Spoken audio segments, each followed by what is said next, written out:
دھلا ہوا اور لفظ انتہائی باوضو ہوتے تھے، یعنی جن سے مل کر زندگی سے پیار ہو جائے وہ لوگ آپ نے شاید نہ دیکھے ہوں، مگر ایسے بھی ہیں۔ یعنی ان کے قریب جو آدمی جاتا تھا وہ ان کی پاکیزگی میں اور ان کے مزاج کی لطافت میں اور خوبصورتی میں کھوتا چلا جاتا تھا۔ آج ہمارا مسئلہ کیا ہوتا ہے؟ درویشی کے نام پر لوگ کس طرح پاکیزگی سے دور ہوتے ہیں۔ بعض لوگوں کا لباس، ان کا اٹھنا بیٹھنا وہ اتنا ستھرا نہیں ہوتا کہ قریب ان کے کوئی انسان زیادہ وقت گزار سکے۔ تو پاکیزگی اپنائیے، آپ کا ذہن بھی پاکیزہ ہو، روح بھی پاکیزہ ہو، دل بھی پاکیزہ ہو، گفتگو بھی پاکیزہ ہو، لباس بھی پاکیزہ ہو، نشست بھی پاکیزہ ہو، گھر بھی پاکیزہ ہو، اور انشاءاللہ تعالیٰ پھر جہاں سے آپ بیٹھ کر اٹھیں گے نا، آپ کی صحبت بھی پاکیزہ ہوگی انشاءاللہ تعالیٰ۔ پاکیزگی لوگوں کو ملے گی، نفاست مزاج کی یہ ان کی طبیعت میں پائی جاتی تھی۔ تیسری بات حضرت کی طبیعت میں جو ہم نے دیکھی کہ ہر وقت ان کی طبیعت پر غلبہ رہتا تھا کہ میں نے دین کی خدمت کرنی ہے، میں نے دین اسلام کی ترویج و اشاعت کے لیے کوئی کارنامہ سر انجام دینا ہے، اس کے لیے کوئی ڈیوٹی کرنی۔ ملکوں کا سفر کرتے، نہایت بڑھاپے میں اور بظاہر بڑی کمزوری میں بھی وہ دنیا بھر میں جاتے، خدمت دین کے لیے ہر وقت تیار رہتے، جد و جہد کرتے رہتے۔ ہم تھوڑے تھوڑے مزاج کے لحاظ سے آرام پسند ہوتے ہیں، اور آپ نے مجھ سے ناراض نہیں ہونا، بہرحال خانقاہی لوگوں میں یہ مسئلہ ہوتا ہے، صوفیاء پر یہ الزام لگتا رہا ہے کہ یہ کچھ آرام پسند ہیں، یہ جد و جہد کی دنیا کے لوگ نہیں، یہ کونوں خدروں میں بیٹھ کر ذکر فکر کر سکتے ہیں، یہ آبلہ پائی نہیں کر سکتے۔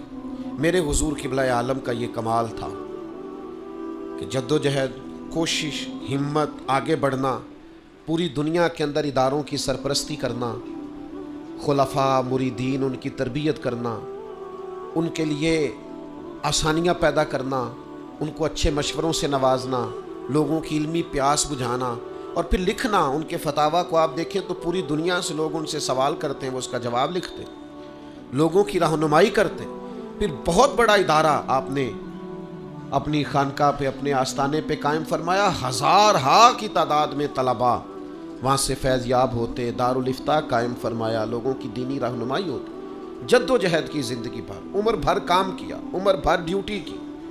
اے رضا ڈیوٹی کریں، وہ بیٹھے ہیں یہاں، لیٹے ہیں یہاں، آرام فرما ہے، میری آنکھ نہیں کھلی تھی۔ بڑی جلدی ہم دنیا سے رخصت ہو جائیں گے، پھر صرف آرام کرنے کے علاوہ، لیٹنے کے علاوہ کوئی کام نہیں ہوگا۔ ابھی تو وجود میں طاقت ہے نا، ابھی تو ہمت ہے نا، ابھی تو چلے نا۔ جب تک چل سکتے ہیں تب تک ڈیوٹی نہ کریں، جب تک ہو سکتا ہے تب تک کام نہ کریں، جد و جہد نہ کریں، آگے نہ بڑھیں، کچھ کر کے نہ دکھائیں۔ وہ لیٹے ہوئے ہیں، چار آدمی ارد گرد بیٹھے ہوئے ہیں، وہ کھانے ہو رہے ہیں، وہ من پسند چیزوں کے آرڈر ہو رہے ہیں، بیکار کر دیتا ہے آدمی کو یہ عمل۔ جد و جہد والی زندگی، فعال زندگی، حرکت والی زندگی۔ ہم جد و جہد کے عادی ہیں، ہم کام کرنے کے عادی ہیں، ہمارا مزاج ہے، ہماری طبیعت ہے۔ ہم نہ، وہ اقبال نے کہا تھا کہ اہل ایمان دنیا میں صورت خورشید جیتے ہیں، یہاں ڈوبے وہاں نکلے، وہاں ڈوبے وہاں نکلے۔ اہل ایمان کا طریقہ کیا ہے؟ سورج کسی ملک میں ڈوب جاتا ہے، کسی میں طلوع ہو جاتا ہے، اس کا کام ہے چلتے رہنا، محنت کرنا، کوشش کرنا، کاوش کرنا، ہمت کرنا۔ تو بھائی ہمارے قبلہ عالم، ان کی زندگی کا درس یہ تھا کہ جد و جہد کرنی ہے، کوشش کرنا۔ اور پھر حضور تاج الشریعہ کی جب ہم زندگی کو دیکھتے ہیں، انہوں نے مقابلہ بڑا کیا ہے حق کے رستے میں، تکلیف بڑی صحیح ہے۔ آپ یہ مت سمجھیے کہ آدمی بہت بڑا ہو تو اس کو تھپیڑے نہیں ملتے، بڑی آزمائش ہے۔ یہ جو محبت کا رستہ ہے، یہ بڑا کٹھن رستہ ہوتا ہے۔ انہوں نے تانے بھی سارے سہے، آزمائش بھی ساری دیکھی، مخالفتوں کے رنگ بھی سارے دیکھے، لیکن جس کام کے لیے نکلے تھے اس سے پیچھے یجاہدون فی سبیل اللہ ولا یخافون لومۃ لائم ذالک فضل اللہ۔ اللہ کے رستے میں جد و جہد کی، اور اس رستے میں کسی ملامت کرنے والے کی پرواہ نہیں کی۔ یہی تو ان پر اللہ کا فضل ہے، یہی اللہ کے بندوں کی شان ہے، پرواہ نہیں کی، کام کیا۔ تو میری آپ سے اپیل ہوگی کہ کام کریں، ڈیوٹی کریں۔ چوتھی بات، حضرت کی زندگی میں میں نے یہ دیکھا کہ معمولات کے بڑے پابند تھے، اوراد و وظائف کے، عبادات کے بڑے پابند تھے۔ وہ جہاز میں بھی بیٹھے ہیں اور ان کا وقت ہو گیا دلائل الخیرات شریف پڑھنے کا، تو انہوں نے شروع کر دی۔ وہ سفر پہ گئے ہوئے ہیں، رات کا وقت ہے، سینکڑوں ہزاروں لوگوں سے انہوں نے ملاقات کی ہے اور ان کو پتا تھا یہ بھی سارا خدمت دین کا کام ہے۔ باوجود اس کے جب ان کا وقت آیا ہے کہ یہ میں نے تلاوت کا میرا ٹائم ہے تو انہوں نے قرآن مجید پڑھا ہے۔ جب وقت آیا ہے کہ یہ میرا نوافل کا ٹائم ہے تو انہوں نے نوافل پڑھے۔ جب الوظیفۃ الکریمہ میں شجرہ میں جو صبح شام کی دعاؤں کا ٹائم ہے تو پھر انہوں نے اس کو ٹائم دیا۔ کوئی سفر، کوئی حضر، کوئی چیز ان کو ان کے معاملات سے نہیں ہٹاتی تھی۔ سرکار تاج الشریعہ کی زندگی میں یہ خصوصیت، معاملات کی، عبادات کی پابندی۔ میں بڑا کمزور آدمی ہوں لیکن میں نے بھی عمر بھر کوشش کی ہے کہ جو معاملات شروع کیے ہیں ان پر پابندی کی جائے۔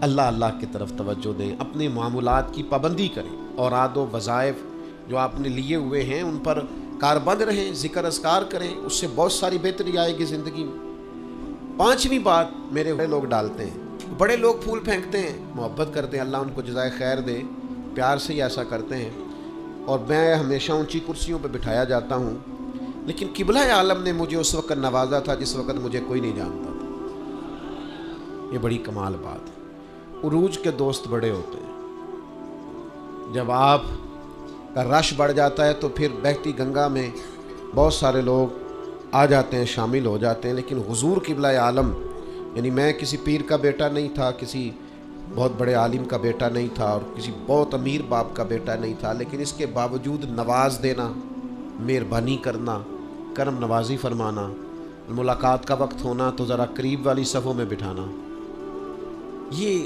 غریب پروری، نوازنا، عطا کرنا اور پھر خوش طبعی کرنا، بہت بڑے تھے وہ۔ اگر کبھی اپنی وزاداری میں بھی گزر جاتے تو یہ بھی ان کی شان کریمانہ تھی، لیکن مسکرا کے ملنا، قریب بٹھانا، حال چال پوچھنا، خوش طبعی فرمانا، محبت کرنا، یہ ان کی غریب پروری تھی، لہجہ تھا۔ ان کے حوال شریف میں ہمارے ایک سنگی نے لکھا ہے کہ صاحب قبلہ عالم کی خدمت میں ایک شخص آیا تو اس کا لباس بڑا سادہ سا تھا، تو سرکار تاج الشریعہ کی خدمت میں اس نے عرض کی کہ حضور کل میرا آپریشن ہے، دعا فرمائیے گا۔ حضرت نے ہاتھ اٹھا کے دعا فرمائی، پھر اپنی جیب سے نوٹوں کی ایک دتھی نکالی، ایک بنڈل پیسوں کا، اور بڑے دھیمے سے لہجے میں کر کے اس کے قریب کی، تو کہنے لگا حضور آپ کی دعا سے ہی بڑا کام آئے گا۔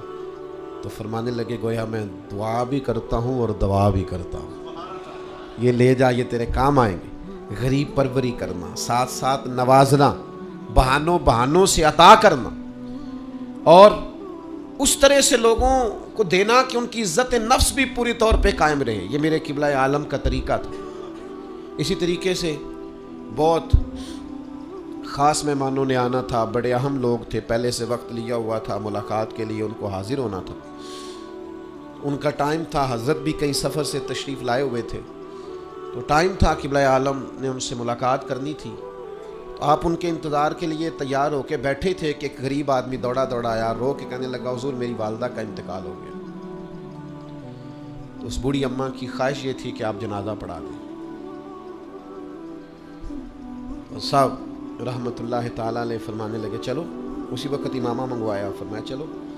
تو خادم نے کان میں عرض کی حضور انہوں نے بڑے دنوں کا ٹائم لیا ہوا ہے اور اہم لوگ ہیں اور دور سے آ رہے ہیں۔ قبلہ عالم نے یوں نظر اٹھائی، فرمانے لگے ان سے کہنا ذرا انتظار کر لیں، نہ انتظار کر سکے تو پھر کبھی آ جائیں، لیکن میں اس غریب کی ماں کا جنازہ نہیں چھوڑ سکتا، یہ مجھے ادا کرنا ہے۔ جب آپ کی محبتیں ہوتی ہیں نا، پیار ہوتا ہے اور لوگوں کو آپ سے امیدیں ہوتی ہیں، میں آپ کی خدمت میں یہ عرض کروں گا کہ اپنے آپ کو فعال بنائیں، اپنے معاملات کو بہتر کریں۔ ہم حضرت تاج الشریعہ کے سب غلام ہیں۔